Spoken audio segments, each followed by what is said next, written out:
how you all doing? Welcome to this video walkthrough of this new app that I've recently discovered. It's called Plotograph or Plotograph Plus. As you can see, top left hand side there, Plotograph is a new image animation app that brings still images to life. This version of the Plotograph is called Plotograph Plus for iPad and iPhone. So before we get into it, let me just quickly show you how I got this. You can obviously search it on the App Store, I'm sure. But the way I got it was, let me quickly show you, was on the Apple Store. Just scroll down to the bottom from the main page. And I had this app exclusively for you and download for free now. So I press the little, press the hyperlink, takes you to the App Store. It gives you a code, redeem the code, and you've got Plotograph. So let's get into the app and let me take you through what it does. So this is the screen here that you would normally see. Let's start at top left. Top left will just take you back a screen. The plus button will allow you to add images from your library. The info little graphic, it just adds these little splash remarks up to your screen. It just gives you like tooltips.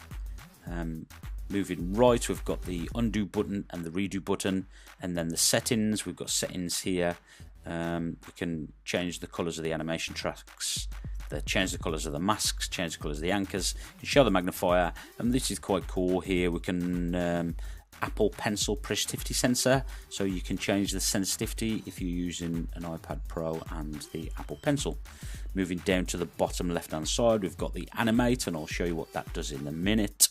I'll show you what all these tools do in a minute. The mask, so the mask tool just allows you to mask an area that you don't want to be affected by the animation that you apply. And then we've got the eraser. The eraser simply erases the mask. It doesn't erase anything else, just erases the mask. Anchor tool is a little bit like the mask tool, so you can anchor parts of the image that you don't want to move. Then we have the play tool, so once you animated it, you can play it and preview what you've done. Then we have the select tool, so once we animate things, we can then select the animation points that we create, and I'll show you again in a minute, and change them. Speed, so once we've animated something, we can change the speed at which it moves. The crop, now this is quite cool, the crop. What we can do with the crop is we can have a free crop, we can have a landscape crop, or we can have a Facebook cover crop. So if you make an animation for Facebook cover image, it automatically does the size for you just by selecting the preset there, square portrait, and then photo cover crop. And then we obviously have share, where you can share it out to Plotograph or to your images as a GIF or a PNG. You can also use Insta, Snap, and Facebook and Twitter. You can share it out and then just change the image size down the bottom, or on the very bottom you can just save the camera roll. So that's all the tools. Now let me show you what we can do. So just selecting this animate down the bottom left hand side, and then I'm just going to animate the clouds. So I'm just going to highlight the direction that I want the clouds to move in, and the parts of the clouds or the clouds that I want to move. So we could have them all going the same way, but that would be, I suppose, a little bit boring. So let's have them go in different ways. So now, remember when I said about the selection tool? So we've got the select here, and then what this allows us to do is select the animation points, so we can change the direction or change the duration of those animation points. So if we just leave it like this now, so these are the areas that I want to move, and we click play, you see it will blur the image and move quite a lot of the image. So what we're going to want to do is, as it says, we can choose this mask, and on this mask we can increase or decrease the size of the mask. Let's make it a little bit bigger, and then let's mask all of this area here. Now this area won't move. If I click play, that area won't move. So that's one way that we could do that mask, and it's quite effective. Remember I said the eraser tool, what that does, it just removes the mask. And I think that's probably the best way to freeze parts of the image. So if we click play again, you see it all goes back to moving. Or if we want to get sort of quite intricate, we've got smaller things, we can make animation points.